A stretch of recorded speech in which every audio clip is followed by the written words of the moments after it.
ব্রণ এবং মেস্তার দাগ দূর করতে অত্যন্ত কার্যকরী এই হলুদের ফুল। তো বন্ধুগণ, হলুদের ফুল সহ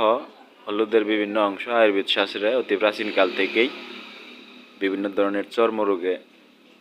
ব্যবহৃত হয়ে আসতেছে এবং যে কোনো ধরনের চামড়ার যে কোনো ধরনের সমস্যায় এই হলুদ অত্যন্ত কার্যকর। এই হলুদের ফুল পাটায় বেটে এর সাথে সামান্য নারকেল তেল মিশিয়ে ফেস প্যাক হিসেবে মুখে লাগিয়ে শুকিয়ে যাওয়ার পর ধুয়ে ফেললে যে কোনো ধরনের মেস্তার দাগ, সাদা কালো দাগ, ব্রণের দাগ দ্রুত দূর হয়ে যায় এবং চামড়ার উজ্জ্বলতা বৃদ্ধি